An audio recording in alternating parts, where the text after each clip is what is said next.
The rain hammered against the windows of Castellanos, an upscale Italian restaurant in downtown Seattle, as the evening crowd settled into their meals. The warm glow of chandeliers reflected off polished silverware and crystal glasses, creating an atmosphere of refined elegance. Mike Cross sat alone in a corner booth, his weathered hands wrapped around a cup of black coffee. His gray hair was slightly damp from the rain, and his red and black flannel shirt stood out among the suits and designer dresses surrounding him.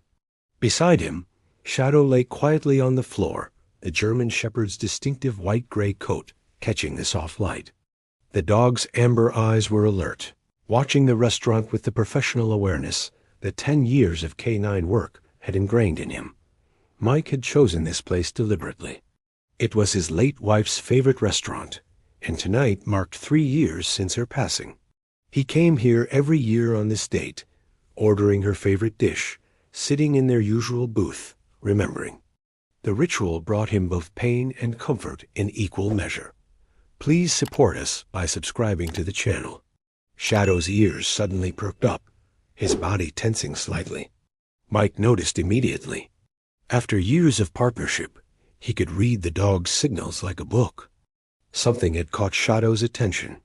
Mike's blue eyes scanned the restaurant, his instincts from 25 years on the force kicking in automatically. Near the entrance, a commotion was beginning to unfold. A man had just walked in from the rain, his clothes soaked through, his appearance disheveled. He looked to be in his early 60s, with a worn face that spoke of hard times and harder choices. Water dripped from his jacket onto the restaurant's expensive marble floor. The hostess approached him with visible discomfort, her professional smile strained. Mike couldn't hear the conversation, but he could see the man gesturing apologetically, pointing to a table in the back.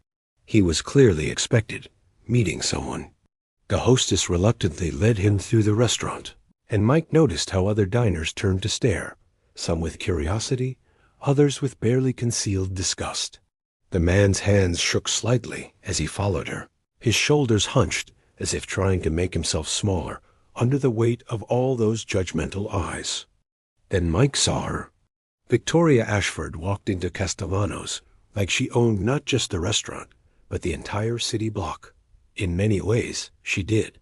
Her reputation preceded her, a tech billionaire who had built her empire from the ground up, or so the story went. She was in her mid-40s, impeccably dressed in a white designer suit that probably cost more than most people's monthly rent. Her blonde hair was pulled back in a severe bun, and diamond earrings caught the light with every movement of her head. Mike recognized her instantly. He had seen her face on magazine covers, news broadcasts, and billboards across the city. But it was not her public persona that made his jaw tighten. It was something else, something that had been buried for 15 years. Shadow sensed his partner's change in mood and sat up, his gaze following Mike's line of sight. Victoria Ashford walked past the wet man without a glance, heading toward a table where 2 businessmen were already seated, presumably waiting for her. But then something made her stop. She turned, her eyes falling on the soaked man who was now being seated at a nearby table. Her expression changed from neutral to something darker. Recognition, perhaps? Or was it contempt? The restaurant had gone quieter now, the usual buzz of conversation dropping to whispers. People sensed drama unfolding, that peculiar human instinct for conflict that draws crowds to accidents and arguments. Victoria Ashford walked slowly toward the man's table, her heels clicking deliberately on the marble floor. Each step seemed calculated, purposeful. Mike leaned forward slightly, his coffee forgotten. Shadow's ears were flat against his head now, a low rumble building in his throat that only Mike could hear. The German shepherd sensed danger, not the physical kind, but the emotional violence that was about to erupt. Victoria reached the man's table and stopped, looking down at him with an expression that could freeze fire. The man looked up at her, and Mike saw something flash across his face. Fear, definitely. But also something else. Sadness, maybe. Or resignation. Victoria Ashford's voice cut through the restaurant like a blade. It was not loud, not at first, but it carried with that particular quality of authority that demanded attention. Every conversation in Castellanos died. Forks paused halfway to mouths. Wine glasses froze in midair. All eyes turned to watch. The poor man, whose name Mike would later learn was Robert Chun, sat frozen in his chair. His wet clothes dripped steadily onto the expensive upholstery, creating a dark stain that seemed to spread like shame itself. Victoria stood over him, her posture perfect, her face a mask of cold disdain. She spoke again, this time loud enough for everyone to hear. She told him he did not belong there.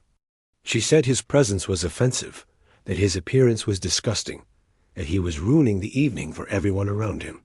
She suggested he should know his place, should understand that certain establishments were not meant for people like him. The words were carefully chosen, each one designed to cut, to humiliate, to reduce. Robert Chun's face turned red, but he did not respond. He simply looked down at his hands, his fingers gripping the edge of the table so tightly that his knuckles went white. Mike watched Victoria's performance, and that is what it was, a performance. She was not just insulting this man. She was making an example of him, demonstrating her power, her status, her ability to destroy someone with nothing more than words and social pressure. The other diners watched in that peculiar mixture of horror and fascination. Some looked uncomfortable, shifting in their seats, avoiding eye contact. Others seemed almost pleased, enjoying the spectacle of someone being put in their place. The restaurant manager appeared, wringing his hands nervously, trying to decide how to handle a situation where a billionaire client was publicly humiliating another paying customer. Victoria continued her assault. She questioned how he could afford to eat there. She wondered aloud if he had stolen the money. She suggested he probably smelled bad, that he was probably drunk or on drugs. Each accusation was more outrageous than the last, but delivered with such confidence that some people in the restaurant actually started nodding along. Mike felt his blood pressure rising. Shadow was standing now, his body tense, his eyes locked on Victoria Ashford. The dog's instincts were screaming that something was wrong, that this woman was a threat. Mike put a calming hand on Shadow's head, but his own anger was becoming difficult to control. Robert Chun finally spoke, his voice barely above a whisper. He tried to explain. He was there to meet his daughter. It was her birthday. He knew he looked terrible. His apartment building had flooded that morning. He had spent hours trying to save what little he owned. He had not had time to change. He had almost canceled, but his daughter had been so excited about this dinner. It was the first time in years they would celebrate together. His explanation only seemed to fuel Victoria's contempt. She laughed, a cold sound that echoed off the walls. She called him a liar. She said if he had a daughter who cared about him, she would not let him show up looking like that. She suggested his entire story was fabricated, a sob story designed to earn sympathy he did not deserve. The manager was sweating now, caught between offending a billionaire who probably spent hundreds of thousands of dollars at his restaurant each year and allowing a customer to be publicly destroyed. He made the coward's choice. He approached Robert Chun and quietly suggested that perhaps it would be better if he left. He offered to refund whatever had been ordered. Robert Chun looked at the manager with eyes that had seen too much disappointment to be surprised by one more betrayal. He started to stand, moving slowly like a man who had just taken a beating. Victoria Ashford smiled, a victor's smile, satisfied that she had successfully removed an element she found offensive from her environment. That was when Mike Cross stood up. Shadow immediately came to attention beside him, the German shepherd's training taking over. Mike was not a tall man, but his presence filled the space. 25 years as a cop had given him an authority that did not require volume or aggression. He walked toward Victoria Ashford and Robert Chun with deliberate steps. The restaurant went completely silent now. Even Victoria turned to look at this gray-haired man in a flannel shirt with a German shepherd at his side. Mike stopped a few feet from Victoria. He did not look at Robert Chun yet. His blue eyes were locked on the billionaire, and in those eyes was something that made Victoria's smile falter just slightly. Recognition, perhaps. Or maybe just the first flutter of concern. Mike spoke, and his voice was calm, almost conversational. Mike told Victoria Ashford that she should sit down. It was not a request. It was the kind of statement that seasoned cops make when they know they have the upper hand, when they know something that the other person desperately wants to keep hidden. Victoria's eyes narrowed. She looked Mike up and down, taking in the flannel shirt, the worn jeans, the German shepherd with scars visible on its muzzle. She clearly tried to place him, to figure out who this man thought he was to challenge her in front of all these people. She asked him if he knew who she was. Mike's expression did not change. He said he knew exactly who she was. He knew more about her than she probably wanted anyone in this restaurant to know. The color drained slightly from Victoria's face. It was subtle, barely noticeable, but Mike saw it. Shadow saw it too. The dog's tail had stopped wagging, his body language pure canine focus now, reading the threat level in the room. Victoria recovered quickly, her public persona snapping back into place. She told Mike to mind his own business. She said she was having a private conversation. She suggested he should return to his table before she called the police. Mike almost smiled at that. He informed her that calling the police might not be in her best interest. He mentioned that he was a retired detective. He let that hang in the air for a moment. Then he mentioned that he had worked in the Seattle Police Department for 25 years. He had seen a lot of cases, solved a lot of crimes, and built a very good memory for faces and names. Victoria's jaw tightened. The other diners were completely absorbed now, sensing that this was becoming something more than a simple confrontation over restaurant etiquette. Mike continued, his voice still calm, still conversational. He asked Victoria if she remembered a case from 15 years ago, a hit-and-run accident on Aurora Avenue. A young woman named Jennifer Morrison, 24 years old, killed instantly when a car struck her while she was crossing the street. The driver never stopped, never came forward. The case went cold after a few months. There were no witnesses who could identify the vehicle with certainty. No security footage clear enough to make out a license plate. Just a young woman's life ended and a family destroyed by grief. Victoria's face had gone completely pale now. Her hands, which had been gesturing so confidently moments before, were now clenched at her sides. She told Mike he did not know what he was talking about.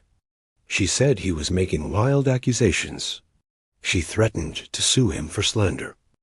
Victoria Ashford was shaking now, her carefully constructed composure crumbling like a sandcastle before a wave. She tried to speak, but the words caught in her throat. Around them, the restaurant remained frozen in silence. Every single person was watching, understanding that they were witnessing something far more significant than a simple argument. Mike took a step closer to Victoria. Shadow moved with him, the German shepherd's presence adding weight to every word his partner spoke. Mike told Victoria that Jennifer Morrison had been engaged to be married. She had been 3 months away from her wedding. She had been a teacher at a local elementary school. 23 children had lost their favorite teacher that night. A fiancé had lost the love of his life. Parents had lost their only daughter. All because someone was driving too fast, probably drunk, definitely reckless, and when they hit her, they had made the choice to drive away. They had chosen their own future over justice for their victim. They had chosen wealth and success over accountability. Victoria found her voice, though it was much weaker now. She insisted that Mike could not prove anything. She said it was all speculation, conspiracy theory, the bitter accusations of a man grasping at shadows. She was right, Mike admitted. He could not prove it. The car was long gone, probably destroyed by now. Any physical evidence had disappeared over a decade ago. But he said, and his eyes bore into hers with an intensity that made several nearby diners uncomfortable. Proof and truth were not always the same thing. He knew what she had done. More importantly, she knew what she had done. And now everyone in this restaurant knew it too. Mike turned to address the room. He asked the diners around him what they thought about Victoria Ashford now. Was she still the self-made success story, the inspirational leader who had built an empire through hard work and innovation? Or was she something else entirely? Was she someone who had literally driven over another human being and then spent 15 years building a fortune while that human being rotted in a grave and their family drowned in grief? The manager tried to intervene, suggesting that perhaps everyone should calm down, that accusations without proof were dangerous, that the restaurant should not be a place for such confrontations. Mike ignored him. He told Victoria that she had just spent 15 minutes destroying Robert Chun's dignity in front of strangers because she thought his appearance offended her. He asked her what gave her that right. He asked her what made her think she was better than anyone else in that room. He said that every dollar she had ever earned, every success she had ever celebrated, every moment of praise and respect she had received, all of it was built on the foundation of Jennifer Morrison's corpse. Victoria was crying now, tears streaming down her face, her makeup running. But Mike was not finished. He turned to Robert Chun, who had been sitting in stunned silence throughout this entire confrontation. Mike asked him to stand. Robert did, slowly, uncertainly. Mike put his hand on the older man's shoulder. He told everyone in the restaurant who this man was. He explained that Robert Chun was a veteran. He had served 2 tours in Iraq. He had come home with PTSD and survivor's guilt. He had lost his job, his home, his marriage. He had spent years homeless before finally getting into subsidized housing. The apartment that had flooded that morning contained everything he had managed to rebuild over the past 3 years. And tonight, despite everything life had thrown at him, despite showing up wet and disheveled and exhausted, he had come to this restaurant because his daughter wanted to celebrate her birthday with her father. He had come because he was trying every single day to be better, to be present, to matter. Mike asked the room which person deserved respect. The veteran who kept fighting despite impossible odds, or the billionaire who had killed someone and bought her way out of consequences. Shadow moved closer to Robert Chun, the German shepherd's instincts recognizing a fellow veteran, someone who had served and sacrificed. The dog sat beside Robert, a gesture of solidarity that was not lost on anyone watching. Victoria Ashford finally broke. She turned and tried to leave, but Mike's voice stopped her. He told her she owed Robert an apology.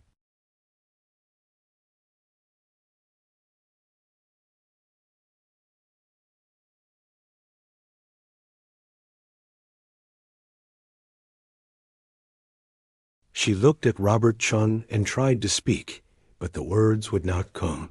Mike waited. Shadow waited. The entire restaurant waited.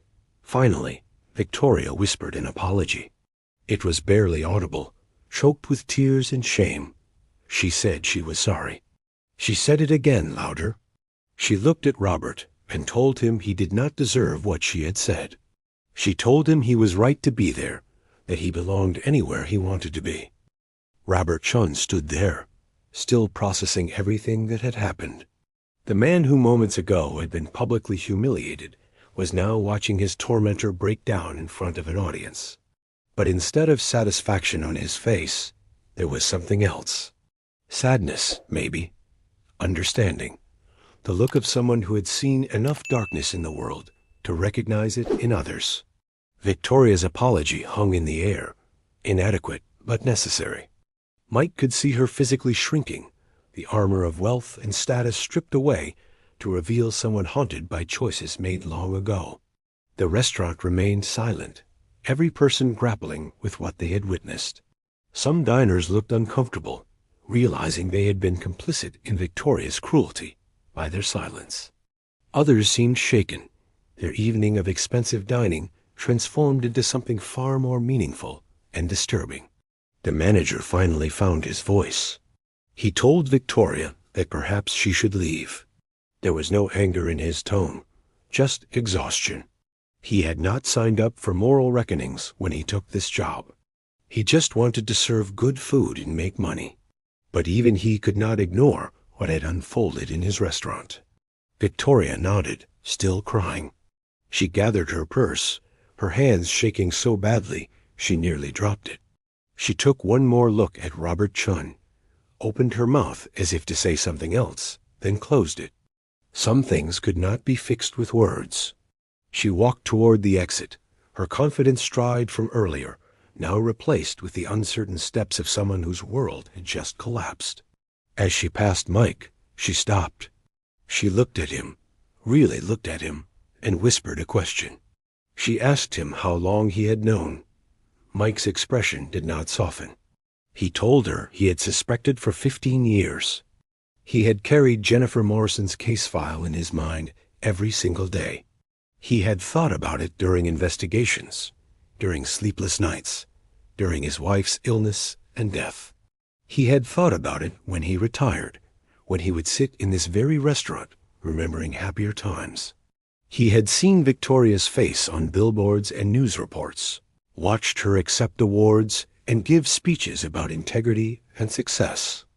And every single time, he had thought about Jennifer Morrison lying on a cold street while the person who killed her drove away.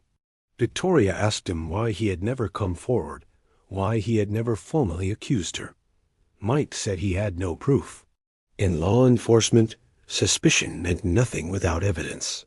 He could have destroyed his own reputation, opened himself to lawsuits, accomplished nothing except satisfying his own anger. So he had waited. He had watched.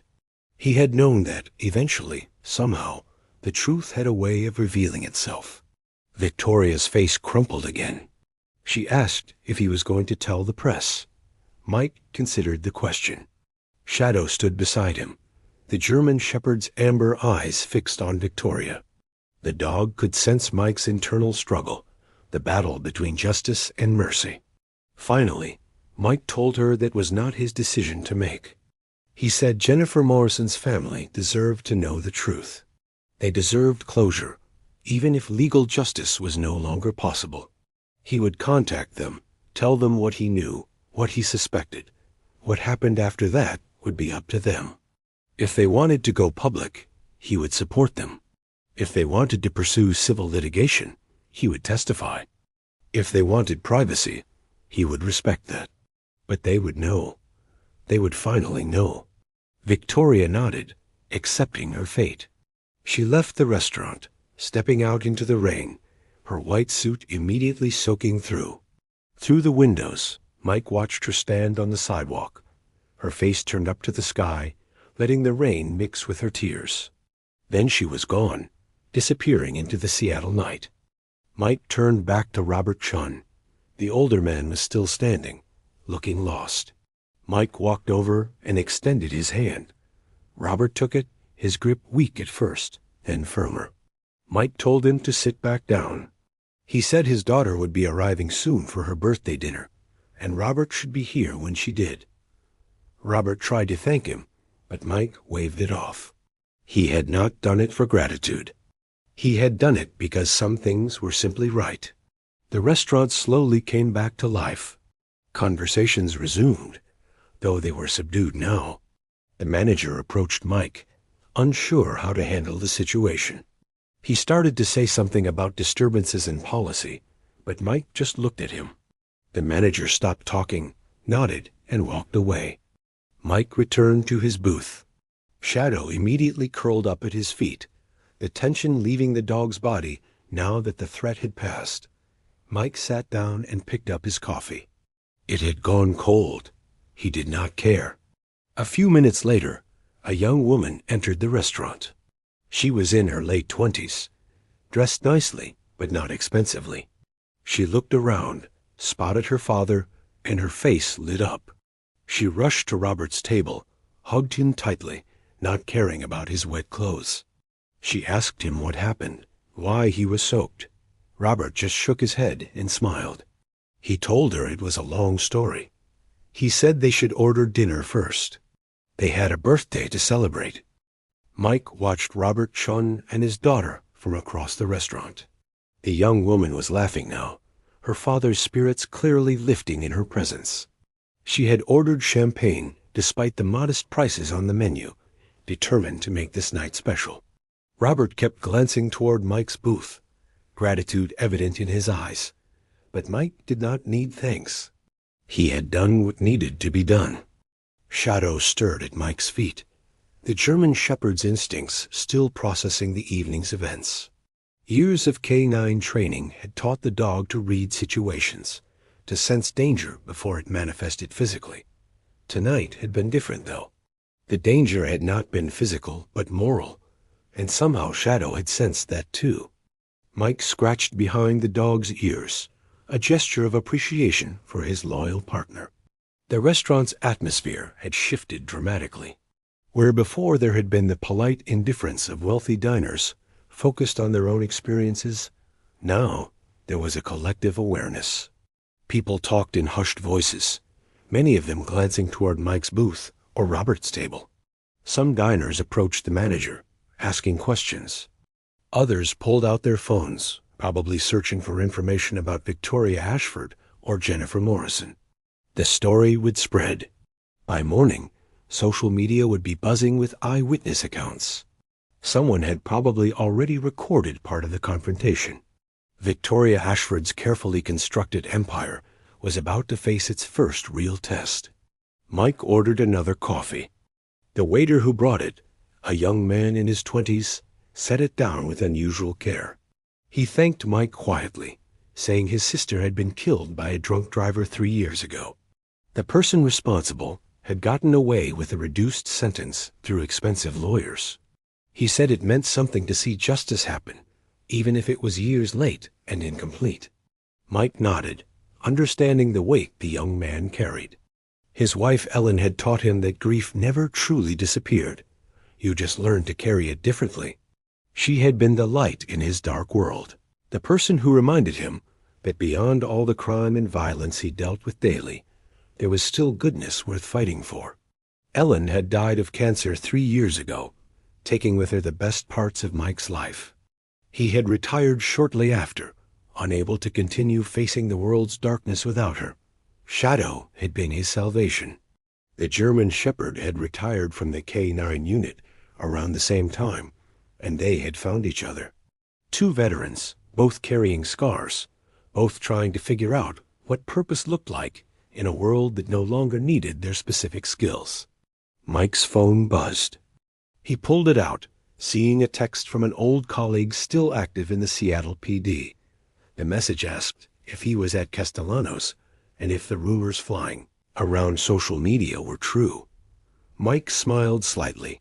Word traveled fast. He texted back confirming the basics, but providing no details. This story would unfold on its own timeline now. Across the restaurant, Robert's daughter was taking photos of her father, documenting this birthday celebration. She seemed unaware of the drama that had preceded her arrival, or perhaps Robert had chosen not to tell her yet. That was his decision to make. Mike would not interfere further. He had planted the seed. How it grew was beyond his control. A well-dressed woman in her 50s approached Mike's booth. She introduced herself as Margaret Sullivan, a regular at Castellanos. She said she had watched everything happen. She asked Mike if what he said about Victoria Ashford was true, about the hit and run. Mike told her he believed it was true. He explained about the evidence, the suspicious timing, the disappeared car. He admitted he could not prove it in a court of law, but 15 years of detective work had taught him to trust certain patterns. Margaret nodded slowly. She mentioned that she served on the board of several charitable organizations in Seattle. Victoria Ashford had been a major donor to many of them.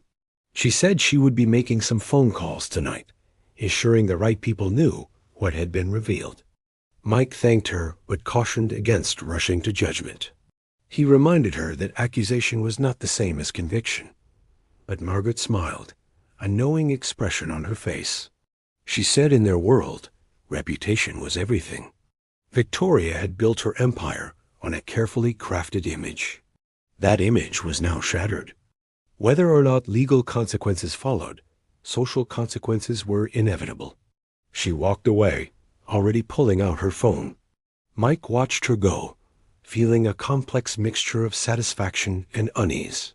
He had set something in motion tonight that he could not control. Victoria Ashford's life would never be the same. But was that justice or revenge? He was no longer sure where the line was. The manager approached again, this time with a bottle of wine. He said it was on the house, a small gesture of appreciation. He admitted he should have intervened sooner, should have stopped Victoria's cruelty before Mike had to step in. Mike accepted the wine, but told the manager to send it to Robert Chan's table instead. Tonight was that man's daughter's birthday. They deserved something good.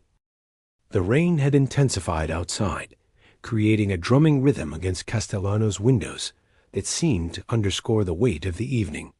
Mike poured himself water from the carafe on his table, watching as the restaurant slowly returned to its normal rhythm, though nothing felt quite normal anymore. He thought about Jennifer Morrison, the young teacher whose life had been cut short 15 years ago. He had worked her case personally, spent months chasing leads that went nowhere. He remembered visiting her parents, seeing the devastation in their eyes, the way her mother kept Jennifer's bedroom exactly as she had left it. He remembered the fiancé, a man named David Patterson, who had fallen apart in the months following Jennifer's death. David had eventually moved away from Seattle, unable to stay in a city filled with memories and unanswered questions. Mike had followed up occasionally over the years, learned that David had never married, never fully recovered. Some wounds were too deep to heal. Mike pulled out his phone and opened his contacts. He still had the number for Jennifer's mother, Sarah Morrison. He had promised her years ago that he would never stop looking for answers. Tonight, he had found them, or at least something close to answers.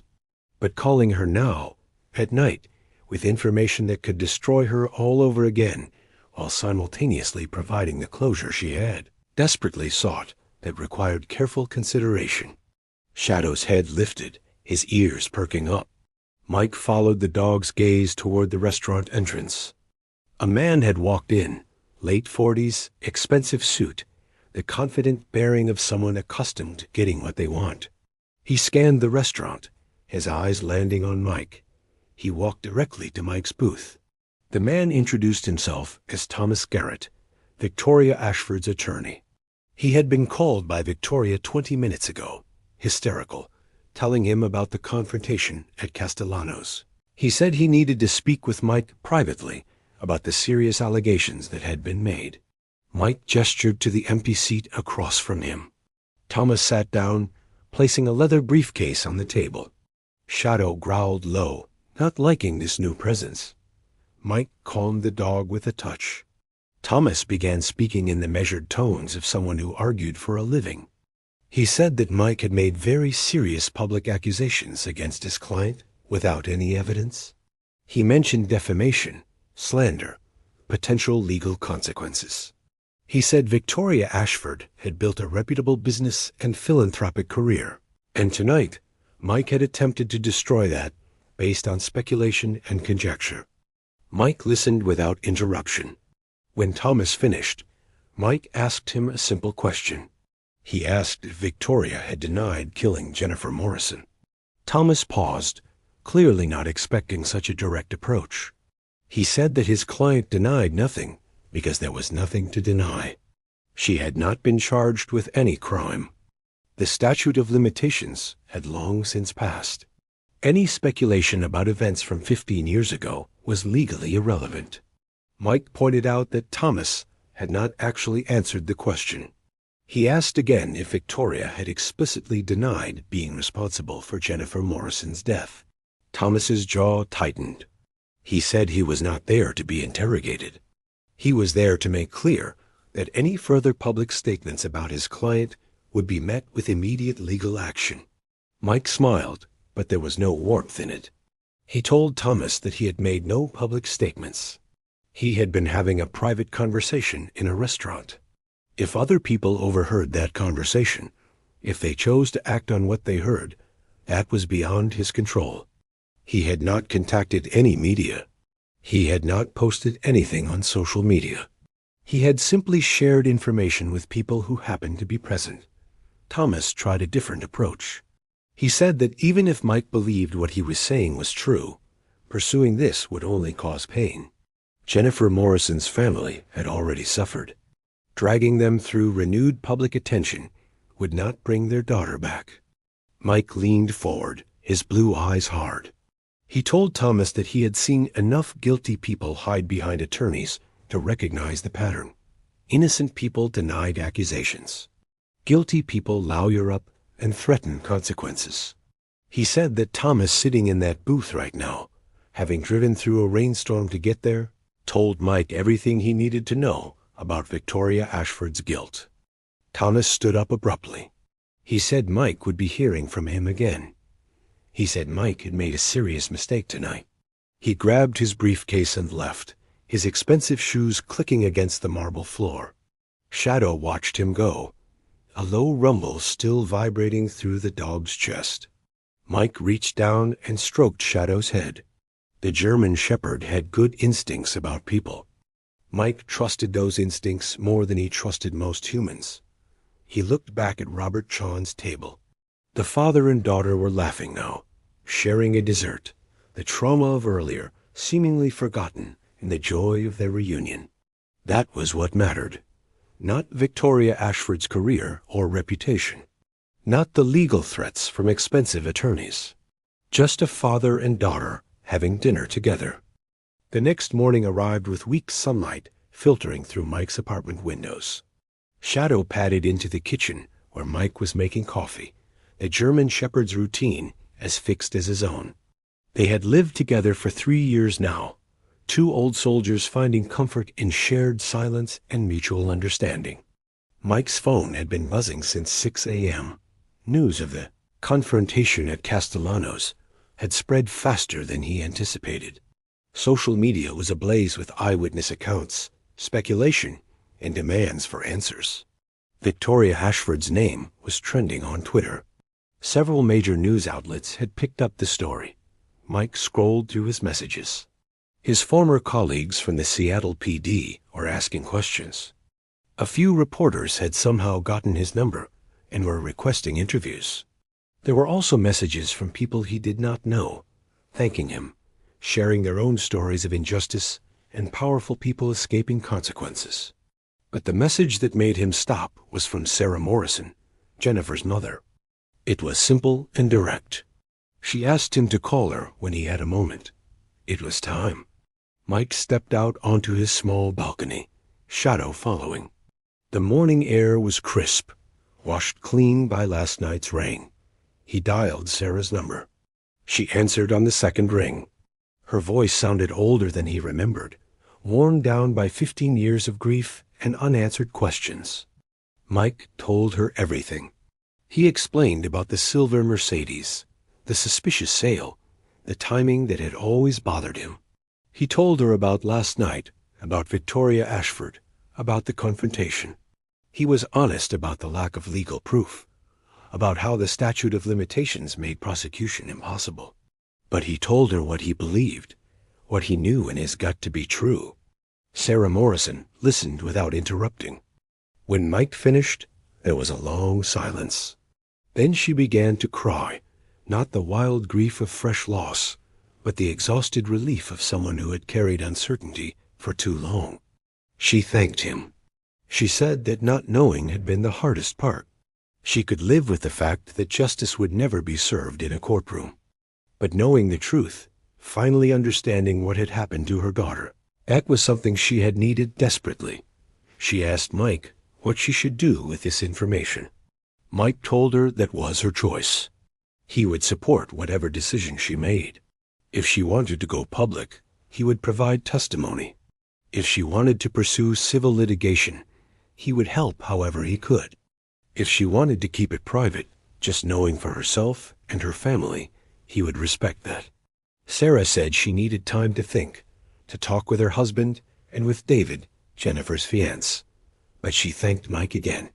She said he had given her something she thought she would never have: answers.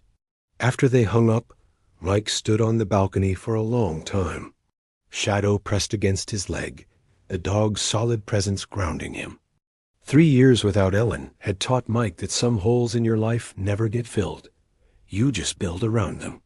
But maybe, occasionally, you could fill holes in other people's lives. Maybe that was purpose enough. His phone rang again. This time it was Margaret Sullivan, the woman from the restaurant. She was calling to inform him that 3 charitable boards had voted to remove Victoria Ashford from their organizations. 2 major business partners had announced they were severing ties with her company. The tech industry rumor mill was working overtime. Victoria's reputation was in freefall. Mike felt no satisfaction hearing this.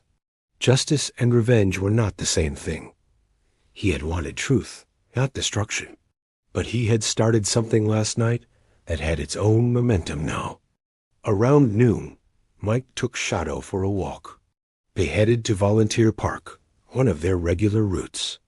The German shepherd moved with the slight stiffness of an aging dog, but his alertness never wavered. 10 years of police work had made certain instincts permanent.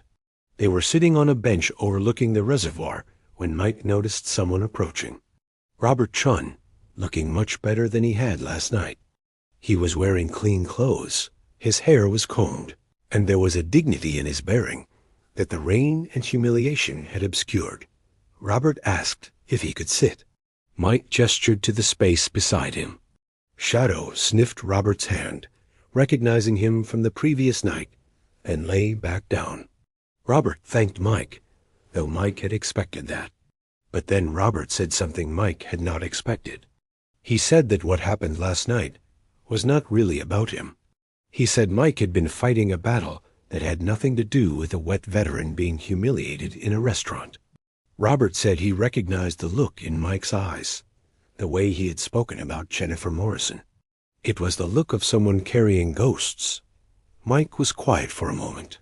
Then he told Robert about Jennifer, about the case that had never been solved, about 15 years of suspicion and frustration, about how seeing Victoria Ashford destroy someone for no reason other than her own sense of superiority had finally pushed him past his careful restraint. Robert Chun listened as Mike talked about Jennifer Morrison, about the weight of unsolved cases, about the way certain injustices burrow into your soul and make a home there. Mike found himself sharing more than he intended, telling Robert about Ellen, about how she had been the balance in his life, the person who reminded him that the world was not just crime scenes and victims. Robert nodded with understanding. He shared his own story more fully than he had been able to the previous night. He talked about Iraq, about losing friends, about coming home to a country that thanked him for his service but offered little real support. He talked about the gradual collapse of his life, the divorce, the jobs he could not keep, the nights sleeping in shelters or under bridges. But he also talked about his daughter, about how she had never given up on him, about the subsidized housing he had finally gotten, the counseling that was slowly helping him process his trauma. He was rebuilding, inch by inch, day by day. Mike asked Robert what he planned to do about what happened at Castellanos. Robert smiled and said he planned to do nothing. He said Victoria Ashford was facing consequences that had nothing to do with him. He did not need revenge or apology or compensation. He just wanted to move forward with his life. He said that sometimes the best response to someone trying to tear you down was to simply refuse to stay down. They sat in comfortable silence for a while, 2 veterans from different wars, both carrying scars, both still fighting.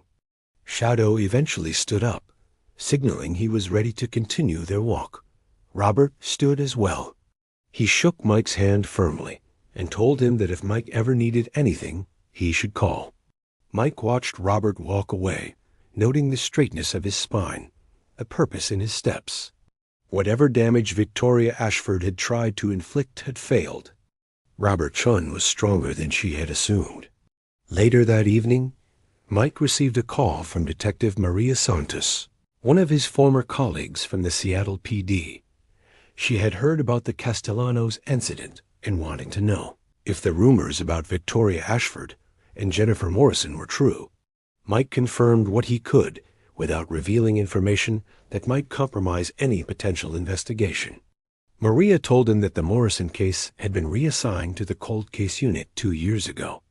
A new detective, Kevin Park, had been reviewing old files. Maria said she would make sure Kevin got the information about Victoria Ashford and the Mercedes. Even though criminal prosecution was impossible, documenting the truth mattered. Mike thanked her and hung up. He felt lighter somehow, as if sharing the weight he had carried for 15 years had reduced its mass.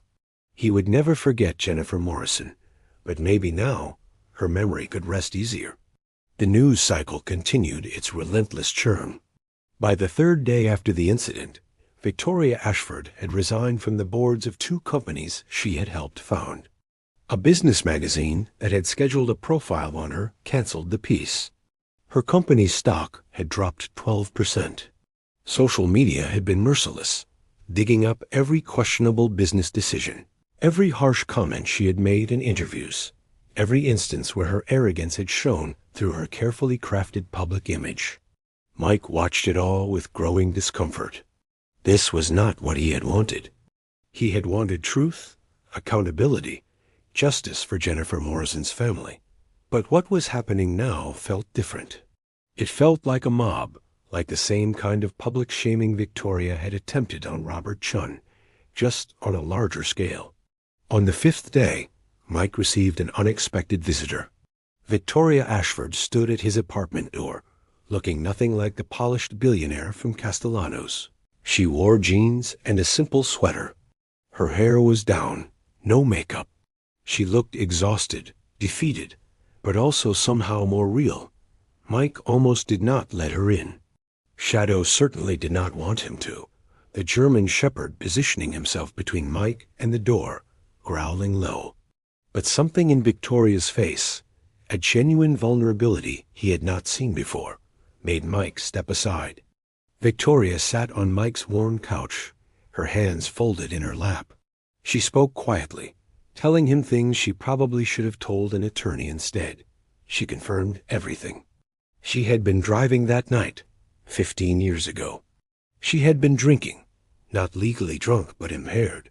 She had been speeding, rushing home from a business dinner, frustrated about a deal that had fallen through. She had not seen Jennifer Morrison until it was too late. The impact had been devastating. Victoria had stopped, had gotten out of her car. She had seen Jennifer's body, seen the blood, known immediately that the woman was dead. And in that moment, Victoria had made a choice.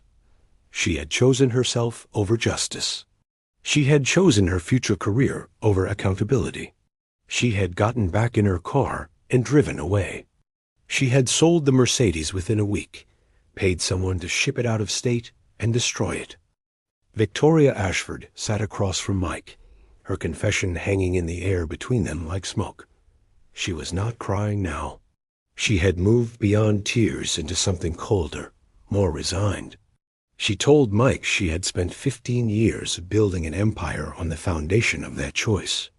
Every success, every accolade, every dollar earned had been shadowed by the knowledge of what she had done. Mike asked her why she was telling him this now. Victoria said she was tired. She said that moment at Castellanos, when Mike had confronted her publicly, had been almost a relief. The secret she had carried for so long was finally exposed.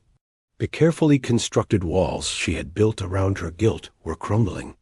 She said she knew Mike could not arrest her, could not charge her, could not undo the legal protections that time had provided. But she wanted him to know the truth directly from her. She owed him that much. She owed Jennifer Morrison's family that much.